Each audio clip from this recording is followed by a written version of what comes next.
پاکستان تحریک انصاف کی حکومت نے اقتدار میں آتی کرپشن کے خلاف جنگ کا اعلان کر دیا تھا، جس کے بعد کئی سیاستدانوں کے خلاف کرپشن کیسز کی تحقیقات کا آغاز بھی کیا گیا۔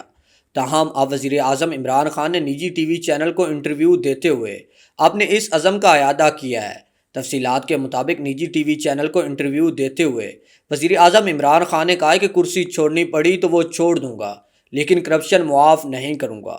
وزیر اعظم عمران خان نے اپنے اس انٹرویو میں اپوزیشن کو کڑی تنقید کا نشانہ بنایا اور کہا کہ اے نعروں مانگنے والوں سن لو، کرسی چھوڑنی پڑی تو وہ چھوڑ دوں گا، لیکن ان کی کرپشن معاف نہیں کروں گا۔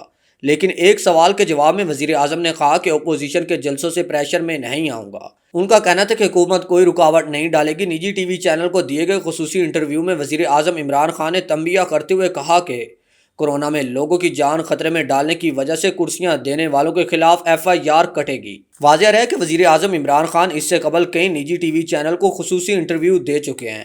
ماضی میں دیے گئے انٹرویوز میں وزیر اعظم عمران خان نے کرپشن کے خلاف اپنی جنگ جاری رکھنے کا اعلان کیا تھا اور صاف کہا تھا کہ کسی کو معاف نہیں کیا جائے گا اور ہر ایک کے خلاف بلا امتیاز کارروائی کی جائے گی۔ وزیر اعظم عمران خان نے اپنے انٹرویو میں حکومت کے 50 لاکھ گھر اور 1 کروڑ نوکریاں دینے کے وعدے کو پورا کرنے کا عزم کا اعادہ بھی کیا تھا اور کہا تھا کہ حکومت اپنے 5 سالوں میں یہ تمام وعدے پورے کرے گی۔